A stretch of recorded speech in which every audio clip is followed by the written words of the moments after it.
climate, which she was very, by the way, devoted to, along with her fellow 96-year-old David Attenborough, who's a well-known figure as well.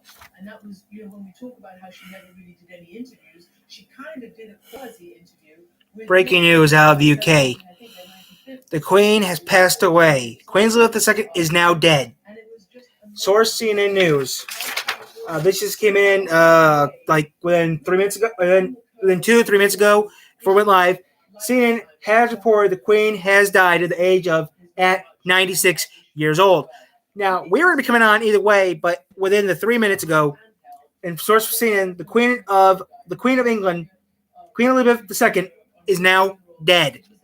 I am not joking, guys. This just came from CNN News. The Queen of England is now dead at the age of 96. Source, CNN News.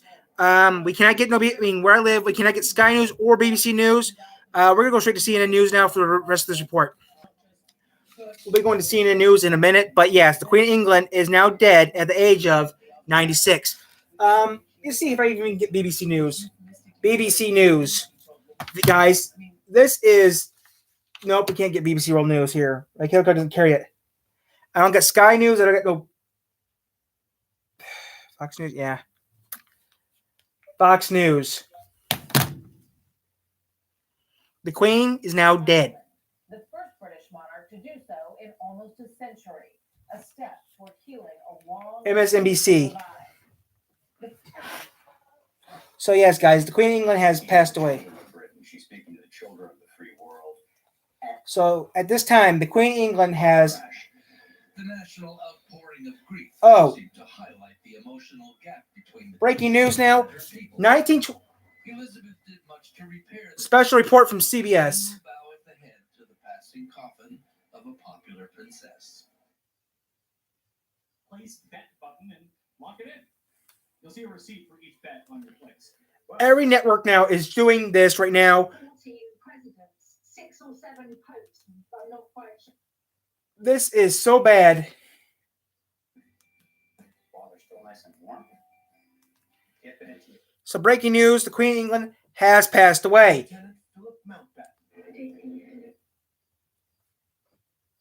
Navy Lieutenant Philip Mountbatten.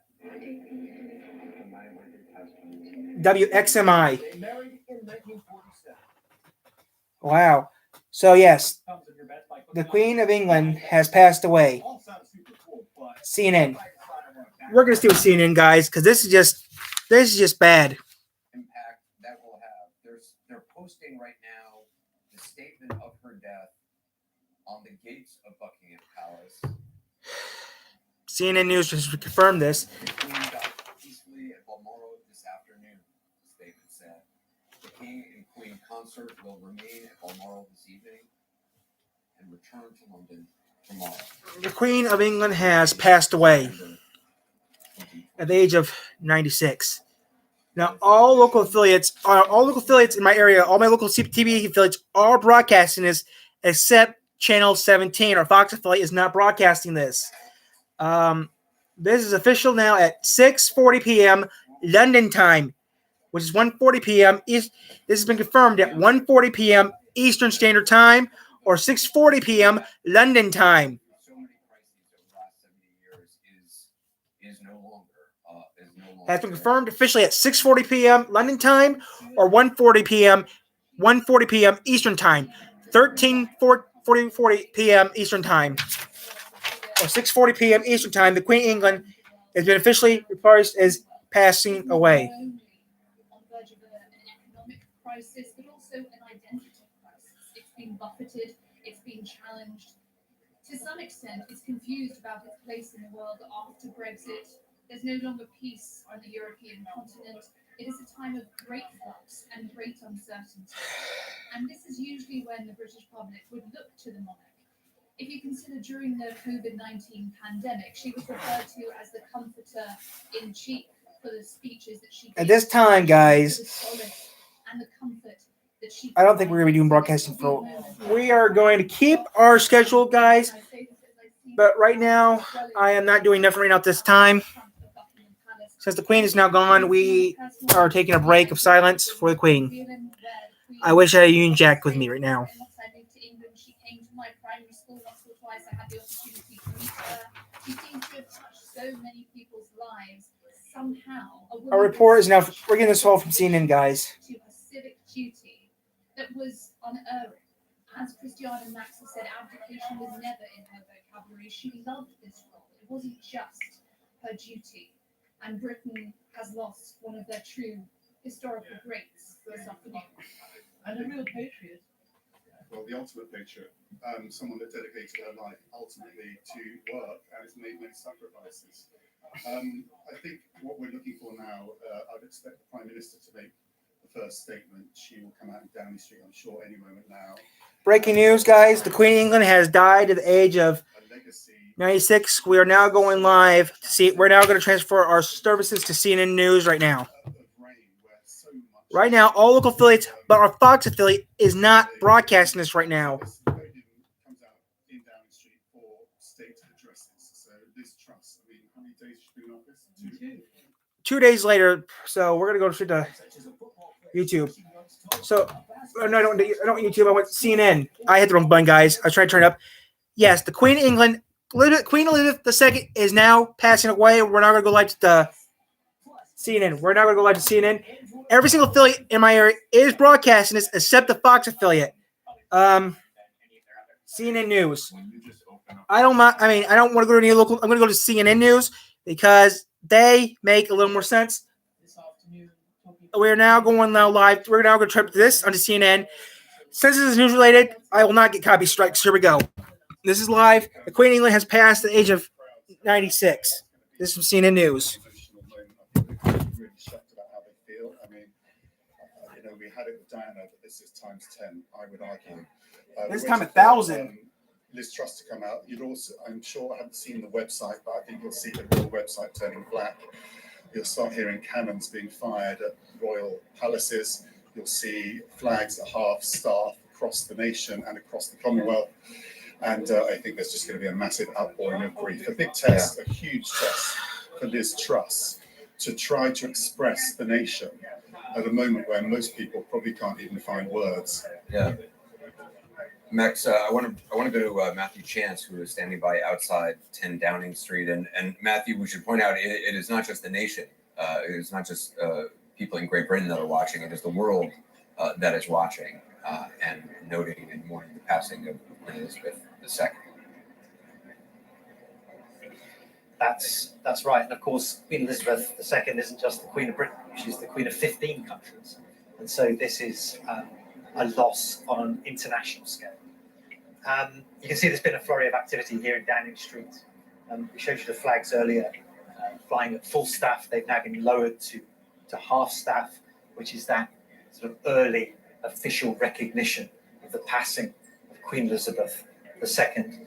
You can also see that there's a lectern that's been put Queen out Elizabeth in front of the II door has passed away of at 10 the Downing age of Street in 96 preparation for the Prime Minister to step outside her official residence and at office 6:40 and to p.m. address the London cameras time. and to address the nation and, of course, to address the world at this moment of loss.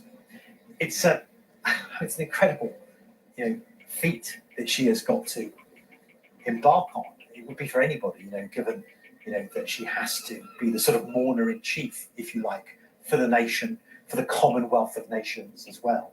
And that would be difficult for, anyone to do. But when you consider that Liz Truss has only been in this job for 2 days, and she's not, I think it's fair to say, the best public performer. At least she hasn't sort of fitted into that yet and got fully comfortable with it yet. It is going to be an enormous challenge for her. So it's going to be really interesting to hear what she has to say Source and CNN how she News. says it as well. As I say, we don't know exactly when that door of number 10 Downing Street is going to open. I tried to get some timing on that a few moments ago from one of the Downing Street aides that was milling around outside here and setting up the lectern, but he said he didn't know. Yeah. But the expectation is it will happen sort of any moment now.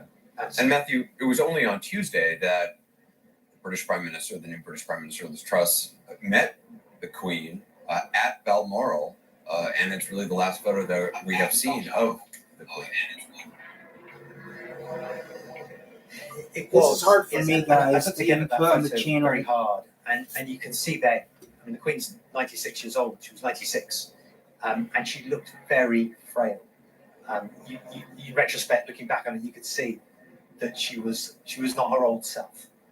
And obviously, within days of that, a couple of days, 48 hours, she's passed. And so this was obviously a very serious decision. There have been, enormous preparations that have been planned for the death of Queen Elizabeth, really since the 1960s. I mean, 3 times a year, committees I wish I had a Ewan Jack wave right now. Has had her own input in how she would like to be sort of seen off.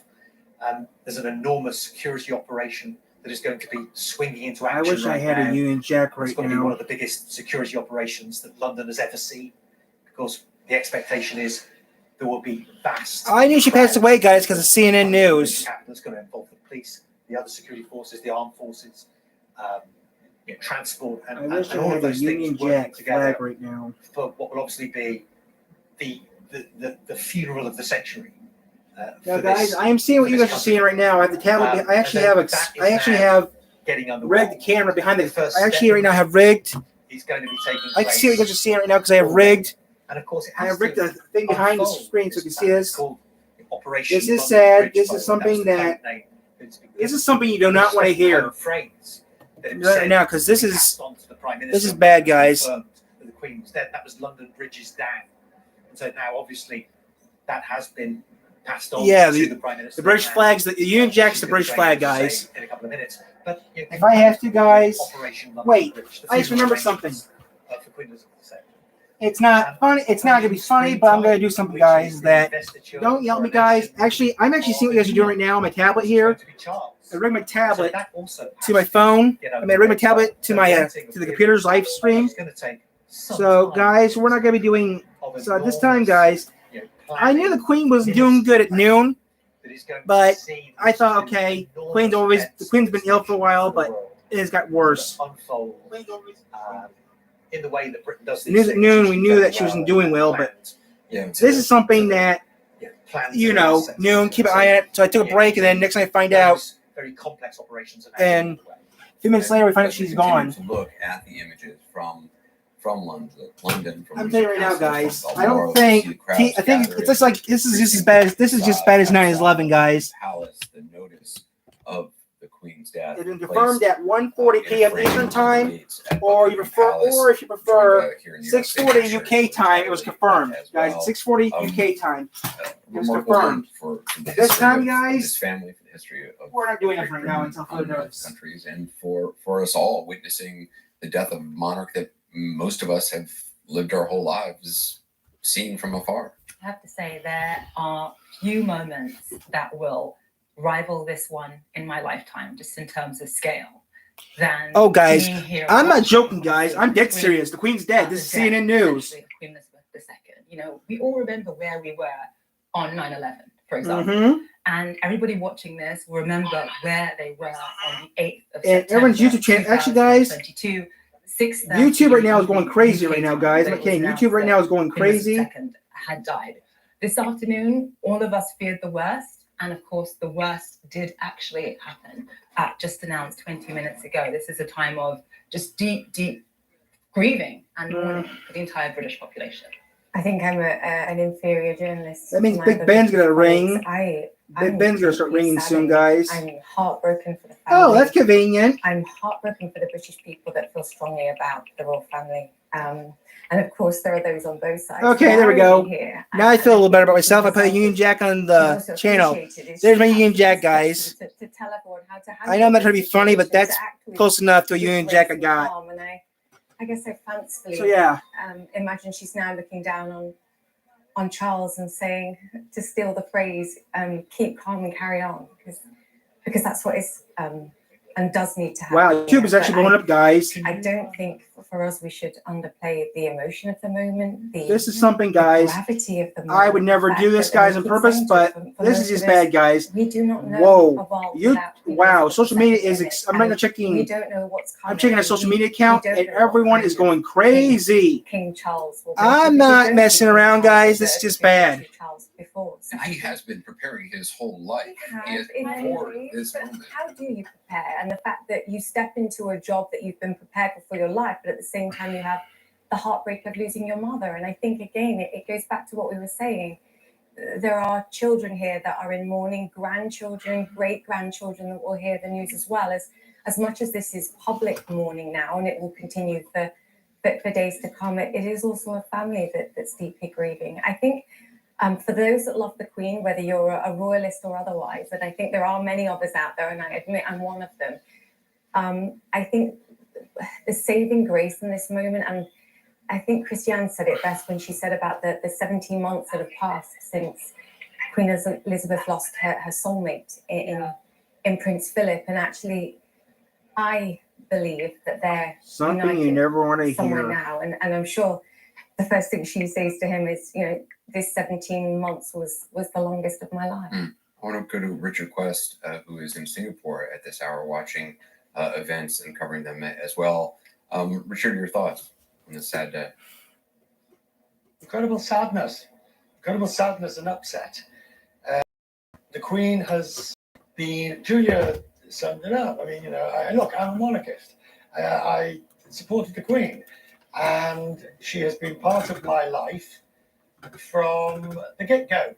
And therefore tonight, as I mean, even saying King Charles, we've joked about it sort of in the past, and people say King Charles, but now it's King Charles. And William is the next behind, and everything moves on. So incredible sadness for those of us who have lived in the UK, who have been part of the Queen's reign. And it's also hurts Canada too, guys. Uncertainty of what comes next is clearly how it all machinates. At a time, Anderson, of great international tension. The Queen was rock solid. The Queen was always there. We used to have a saying, what would the Queen say? What would the Queen do? Well, now we haven't got that, but we'll get on. We'll move on. But tonight, the way I feel at the moment, I can sum it up in one word: deep upset and sadness. It is such a difficult role to step in for. I mean, she has defined this role for generations of people all around the world, and for Prince Charles, whatever King, if he takes the name King Charles or whatever name he takes, trying to figure out how you be a king in this modern age, in this modern Great Britain. Right. Oh, and look, you ask a lot of Brits, and they'll say, well, perhaps Charles would be nice if he just skipped Charles and went straight to William. But that's not the way monarchy works. You don't pick and choose your monarchs. You're going to follow the system. Charles doesn't have the charisma of William. He doesn't have but he has had a life of duty as well. And he has served the country loyally and with great dignity over many years, except, of course, for the years where, of course, his personal life created scandal. But he is steeped in the future. He was ahead of the game with environmental issues. He was ahead of the game on climate change. He's ahead of the game on a lot of thoughts that are now normal, he was suggesting years ago. So, King, there you have it. And it's about to say Prince Charles. No, King Charles, and it's Prince William who will become the Prince of Wales. Now he has to rise to that occasion. I believe he's going to speak to the country or in a pre-recorded message at some point in the next few hours, to 24 hours. And then he will have the job of uniting the United Kingdom at a time when there are such great fears and unease. But I just can't, I mean, look, I'm going to London tonight. Obviously to be in London for the week between death and funeral, and I just can't imagine what it's going to be like. Yeah, it'll be chaos. To point out, you mentioned Prince William. He's now the Duke of Cornwall. Will be the Prince of Wales. Prince George, his son, becomes the second in line, as Max Foster pointed out a short time ago, and second in line to the throne. And I believe was just starting school today, or at least several of the children were. Which is why, extraordinary. First day of school, he's now second in line to the throne. I want to bring in Kate Williams, a CNN royal commentator, historian. I'm trying to stay cool, guys. I'm trying to stay calm, but this is just bad. Carolyn Harris, also a historian and author. Disha, let me start with you. Your thoughts in this extraordinary moment in world history. I feel an extraordinary sense of respectful reflection. For me, this was about nearly a century lived, an extraordinary time span which has seen so many changes in world history, undergone with a sense of duty, intelligence, forethought, self-control. The role of a monarch is to keep it all together. I don't believe that in the UK, the monarchy is purely symbolic. I think the Queen had a huge amount of power and respect behind the scenes. She also ran Canada. And I would love to know how to use it, because she also ran Canada too, guys. Man, she ran a lot of things, guys. Even part of Canada she didn't run toward the crown with open arms. She did it because she used her mind. She calculated and she thought, this is my duty. I must do this. And she did it incredibly well. That's why you have people at all points on the political spectrum paying tribute to her. It's an extraordinary feat to survive in a reign for decades upon decades, with all sorts of things happening, including within your own family, weathering scandals and world events, and coming to power at such a crucial time, the post-war period, when it was all about international community, picking up the rubble of the war and keeping things and communities and peoples together.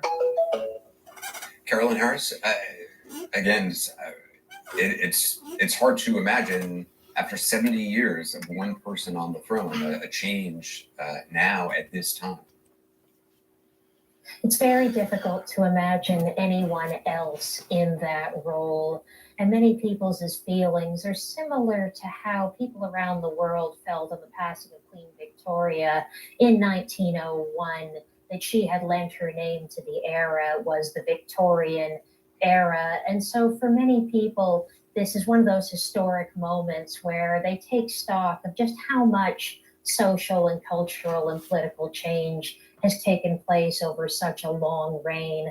The Queen came to the throne in 1952. She reigned for 70 years, and she's become synonymous with the institution for many people. And Carolyn, I mean, she came to the throne. She was in Kenya when her father died, came back to Britain. She came to the throne in such a different time, such a different country, and the power of Britain on the world stage was so different, and yet oversaw, was a constant presence throughout all the changes that we've witnessed over the last 70 years. Yes, the Queen has overseen that transition from a British Empire and dominions to a Commonwealth of equal nations, and she took her role as head of the Commonwealth very seriously and became the most well-traveled monarch in history, believing that I have to be seen to be believed. And so she has been present in the various Commonwealth countries, attended Commonwealth heads of government meetings, and was key to keeping together the Commonwealth when there was such a wide variety of different political views among the Commonwealth realms and republics. Sally Biddle-Smith, it's so interesting the way she went about her job and maintaining kind of the mystery and some of the magic of monarchy. I mean, for whether people support it, like it, or don't, she kept a distance so that there was some mystery to it. Was wise enough, particularly after the death of Diana, to learn how to move the monarchy forward incrementally. That she passed away. And she was much more in touch in a personal way with people. And, so I think, she's always been incredibly wise, and she has never sort of gone out, she never went out sort of over her skis. She always sort of had almost a sixth sense of knowing not to be too far ahead of where the public was, but yet to bring them along when it was necessary. And you know, I think in terms of the transition now, she has, particularly, it's notable that over the past month when Charles was up in Balmoral, he was with her many days. And I think it's important to remember that she has given him many tutorials on leadership. I mean, at one point he said, we learn by observing, and he's obviously learned by doing as well. But she has, as her father did before her, you know, she has provided a model and a guidebook in a way for him to reign. Kate Williams, unclear what the monarchy will look like under the new king, but talk just a little bit about how Queen Elizabeth defined her role and came into her role. Yes, Queen Elizabeth, she has defined Britain and the countries of which she's head of state. This is the Elizabethan era, the second Elizabethan era, from 1952 to 2022. She's seen all the changes. When she came to the throne, most people in Britain didn't have a car or a telephone, or many of us didn't have an inside bathroom. We were mostly manual labourers, and she's seen such great changes. And this little girl who was born in 1926 wasn't intended to be queen, was expected to make a good aristocratic marriage. Her uncle abdicates, she's thrown into this new place, and has become, I think, people will see her as the most successful British monarch in history. People will look back on her reign, her great legacy, and they will really say, this is the greatest monarch we have ever had. I think her reign will be the high moment of monarchy, the high watermark of monarchy. And I think of when she gave her first televised message at Christmas in 1957, she said, it is inevitable that I'll be a remote figure to many of you. But that hasn't been the case. She's been held in so much affection, so much love. There's an outpouring of grief. People really do see her as the nation's grandmother. And there's going to be, Britain, I think, is in shock. The world is in shock. This is a moment that people will never forget. And we really did think that even though, she's getting older, she's 96, she all seems in such great health. I think we really thought she'd be here forever. And it's really going to be a moment of real reflection and a lot of pain in days to come. Yeah. I want to go back to Buckingham Palace, Max Foster, Christiane Amanpour, Bianca Nobilo. Max, I know there, as we've been talking about, the schedule of events moving forward has been gone over for decades by the staff of the royal family. They've been refined. What can you say, or what do we know about the next 24 hours? I got it. The Queen passed away. Oh, sorry, Anderson. I literally just got I know you have a lot of information. Just got a statement from. Yeah, sorry. It's a statement from the King on the Queen's death. Imagine what it's like to write these words. The death of my beloved mother, Her Majesty the Queen, is a moment of the greatest sadness for me and all members of my family. We mourn profoundly the passing of a cherished sovereign and a much-loved mother. I know her loss will be deeply felt throughout the country, the realms, and the Commonwealth, and by countless people around the world.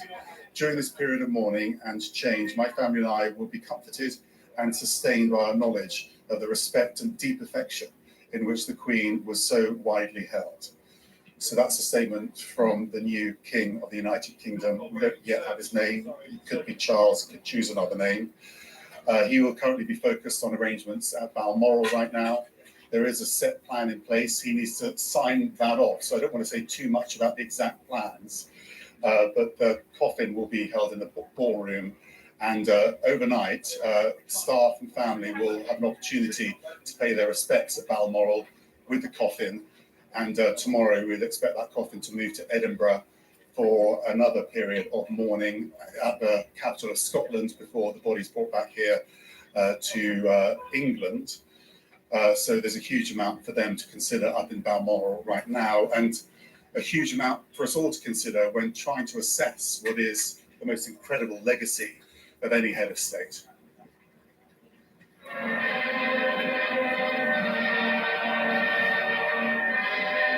Britain's Queen Elizabeth II, crowned at Westminster Abbey on June the 2nd, 1953.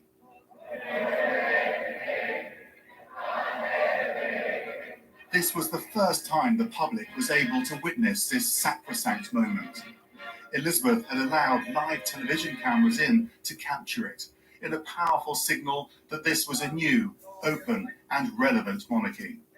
Elizabeth Alexandra Mary, known as Lilibet to friends, was born on April the 21st, 1926. It was only a decade later that she knew she was truly destined to lead an empire. It was a fluke of history, a work of scandal. A few hours ago, I discharged my last duty as king and emperor. Her uncle Edward abdicated to marry the love of his life, Wallis Simpson, an American divorcee and therefore spoiler to the throne. Elizabeth's father became king. She was the accidental heir, which entrenched in her a sense of duty. She was devout, almost spiritual about her responsibilities as a royal, even before being crowned. I declare before you all that my whole life, whether it be long or short, shall be devoted to your service and to the service of our great imperial family to which we all belong. I seem to remember having listened to that speech and I remember very well, I certainly remember reading it, not many years later, the way she dedicated her life to the country. And that was an example which I very much felt that when I grew older, that was what it was about. The death of Her Majesty the Queen speaking with was a huge shock to the nation and to the world. Queen Elizabeth II was the rock on which modern Britain was built. Our country has grown and flourished under her reign. Britain is the great country it is today because of her. She ascended the throne just after the Second World War. She championed the development of the Commonwealth from a small group of 7 countries to a family of 56 nations, spanning every continent of the world. We are now a modern, thriving, dynamic nation. Through thick and thin, Queen Elizabeth II provided us with the stability and the strength that we needed. She was the very spirit of Great Britain, and that spirit will endure. She has been our longest ever reigning monarch. It's an extraordinary achievement to have presided with such dignity and grace for 70 years. Her life of service stretched beyond most of our living memories. In return, she was loved and admired by the people in the United Kingdom and all around the world. She has been a personal inspiration to me and to many Britons. Her devotion to duty is an example to us all. Earlier this week, at 96, she remained determined to carry out her duties as she appointed me as her 15th Prime Minister. Throughout her life, she's visited more than 100 countries, and she has touched the lives of millions around the world. In the difficult days ahead, we will come together with our friends across the United Kingdom, the Commonwealth, and the world to celebrate her extraordinary lifetime of service. It is a day of great loss, but Queen Elizabeth II leaves a great legacy.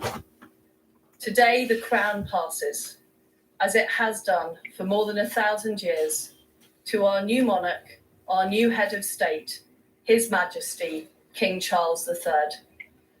With the King's family, we mourn the loss of his mother. And as we mourn, we must come together as a people to support him, to help him bear the awesome responsibility that he now carries for us all. We offer him our loyalty and devotion, just as his mother devoted so much to so many for so long. And with the passing of the second Elizabethan age, we usher in a new era in the magnificent history of our great country, exactly as Her Majesty would have wished, by saying the words, "God save the King." I want to bring in our Max Foster, who's outside Buckingham Palace. It's Britain's new Prime Minister, only on the job for some 2 days. She met with the Queen at Balmoral on Tuesday. as all new prime ministers do. Liz Truss is her name. Max Foster outside Buckingham Palace. I'm wondering what you made of her statement. She also referred to the new king as King Charles III. Is that officially his name, or do we know?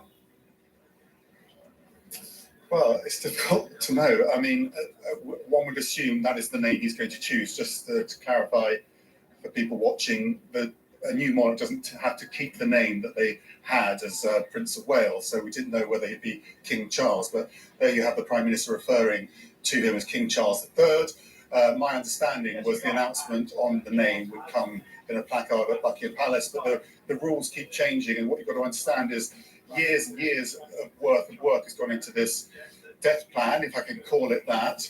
But ultimately, it was the king that would have to sign it off, and we're assuming that's the case. So we're assuming he's taken the name Charles III, and so that's interesting. We can call him King Charles now. I thought it was interesting that she's opened with, I think, a very well thought out phrase, which is she was the rock the country was built on, and I think she is the rock, and I think that the foundations of that rock have slipped today, and it's going to be very hard to see how people are going to cope. And this is the typical way, of course, that we recognise someone's death. We lay flowers.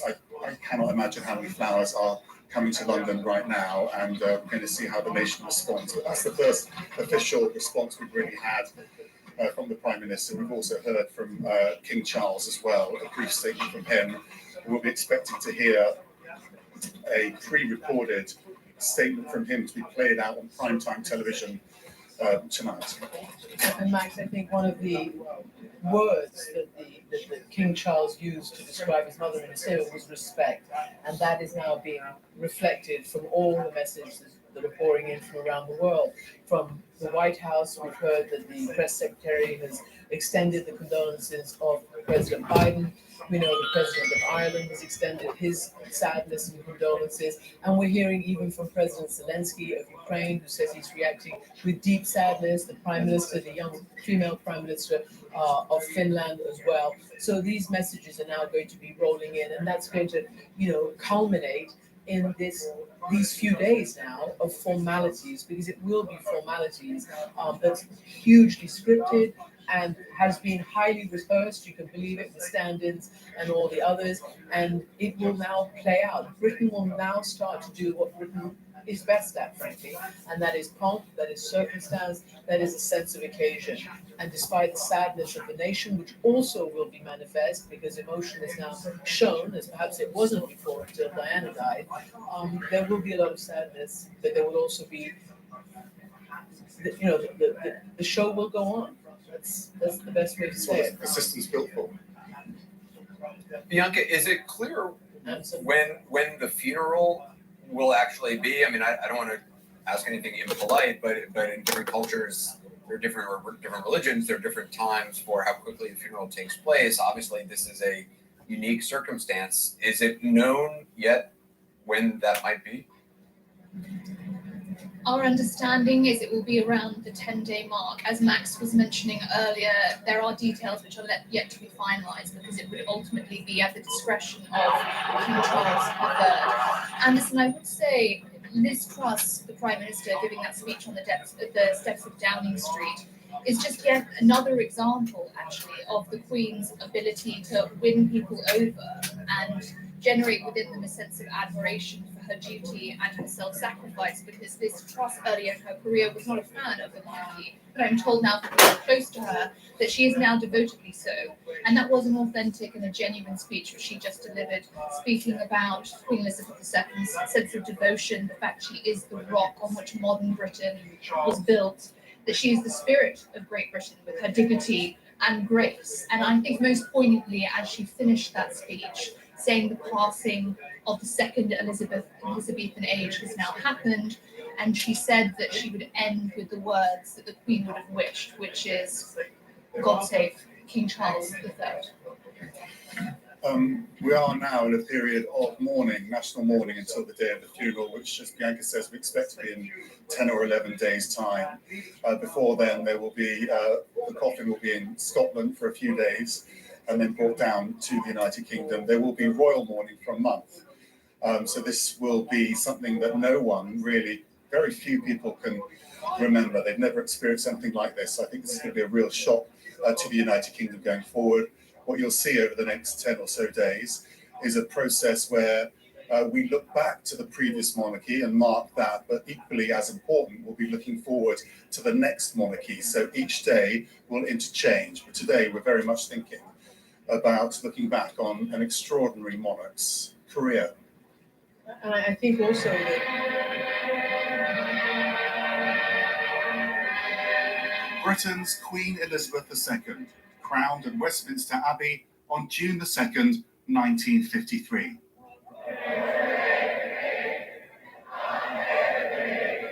This was the first time the public was able to witness this sacrosanct moment. Elizabeth had allowed live television cameras in to capture it, in a powerful signal that this was a new, open and relevant monarchy. Elizabeth Alexandra Mary, known as Lilibet to friends, was born on April the 21st, 1926. It was only a decade later that she knew she was truly destined to lead an empire. It was a fluke of history, a work of scandal. A few hours ago, I discharged my duty as king and emperor. Her uncle Edward abdicated to marry the love of his life, Wallis Simpson, an American divorcee and therefore spoiler to the throne. Elizabeth's father became king. She was the accidental heir, which entrenched in her a sense of duty. She was devout, almost spiritual about her responsibilities as a royal, even before being crowned. I declare before you all that my whole life, whether it be long or short, shall be devoted to your service and to the service of our great imperial family to which we all belong. I seem to remember having listened to that speech and I remember very well, I certainly remember reading it, not so much, but not many years later, the way she dedicated her life to the country. And that was an example which I very much felt that when I grew older, that was what it was about. You dedicate your life to your country. On November the 20th, 1947, she wed her childhood sweetheart, the tall and dashing Prince Philip of Greece and Denmark, titled the Duke of Edinburgh. The following year, their marriage bore Elizabeth's heir, Prince Charles. For more than half a century, the Queen led her empire, before overseeing its managed decline as it became known as the Commonwealth, an association of now independent countries. So Winston and Lady Churchill came to receive Her Majesty. Her first Prime Minister was Winston Churchill. During her rule, she met every acting US president bar one, meetings that she always prioritised. She remembers learning from her parents how important keeping America on side was during the war, and then America came into the war. She remembers that so well. She remembers, the American troops, D-Day, all that. To her, it's a very important part of her growing up. Whilst the British monarch has no political power, Elizabeth wielded immense power as a figurehead, as demonstrated in 2011, when she became the first monarch to visit neighbouring Ireland since its separation from the United Kingdom. We all see things which we would wish. Then Prime Minister David Cameron described the trip as a game changer in Anglo-Irish relations. A year later, the Queen travelled to Belfast in another significant moment of her reign, an historic handshake with former IRA commander Martin McGuinness, a public symbol of peace following decades of conflict in Northern Ireland. There was, nonetheless, a very private side to this wife, mother and grandmother. Stiff upper-lipped in public and so guarded there's little footage to show the sense of humour she's reputed to have displayed behind closed doors. On occasion, she did open up with uncharacteristic candour and emotion. The Queen herself marked 1992 as a very bad year. It has turned out to be an annus horribilis, Punctuated by several family splits and a fire at her beloved Windsor Castle. 3 of her 4 children would divorce, Charles most famously, and then that crash. We are just getting word that the French government has informed all of us that Princess Diana has died. The royal family's restrained response collided with a British public convulsing in heartache. Elizabeth learned a tough lesson through all of the grief.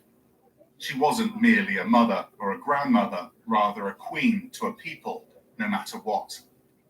An enduring image, the Queen bowing her head to Princess Diana's coffin, marking a sad period for the royal family, Britain, and its relationship with the monarchy. Over more than a decade, however, public faith in the royal family did rebuild.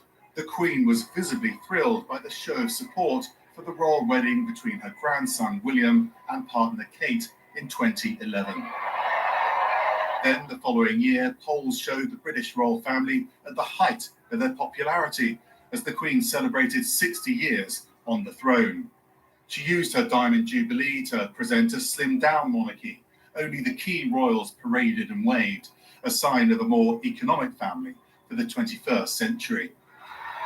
In later years, the Queen welcomed several additions to the family, including Prince George, her first great-grandson and future heir to the throne, born in 2013 to the then Duke and Duchess of Cambridge. Reflecting the modern age, Prince Harry later married Meghan Markle, the royal family extending again to embrace an actress with African-American ancestry, in time welcoming baby Archie. Prince Philip retired from public duties in 2017. Meanwhile, the Queen continued indefatigable. She gradually slowed her busy schedule, certainly in terms of travel, but in September 2015, whilst opening a new railway in Scotland, without ceremony or commemorative fireworks, Queen Elizabeth II passed her revered predecessor, Victoria, to become Britain's longest reigning monarch. Controversy visited the family again in 2019 as the Queen's second son, Prince Andrew, gave an ill-advised interview to the BBC amid allegations of sexual misconduct. Any hopes for a quieter year ahead were dashed when Harry and Meghan, the Duke and Duchess of Sussex, made a shock announcement at the start of 2020. This is the last time I'll be walking in to be happy again. Giving up their public roles and duties, they moved to North America with a mission to become financially independent. Crisis talks and another contentious interview soon followed.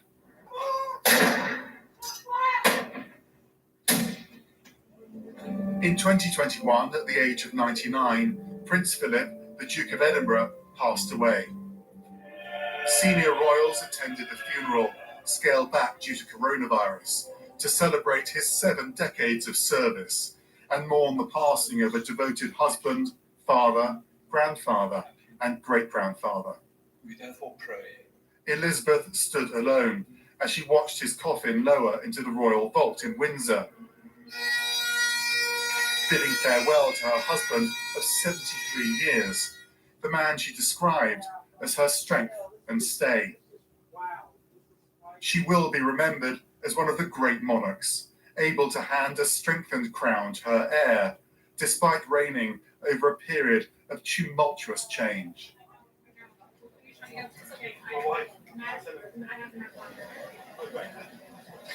Today the crown passes, as the Prime Minister says, as it has done for more than 1,000 years, to our new monarch, our new head of state, His Majesty King Charles III. And as Christian says, life goes on. Prince William now becomes the Duke of Cornwall and Cambridge. Kate is the Duchess of Cornwall and Cambridge. And they will, as tradition dictates, become the Prince and Princess of Wales. The King will bestow those titles, I'm sure, in the coming days. But we now look ahead, Christian, to a state funeral, unlike anything I think we've seen before, certainly not in the media age. Well, exactly. I mean, you look back at some of the great funerals that have happened in this country during her reign. First, obviously, Winston Churchill's was a huge affair.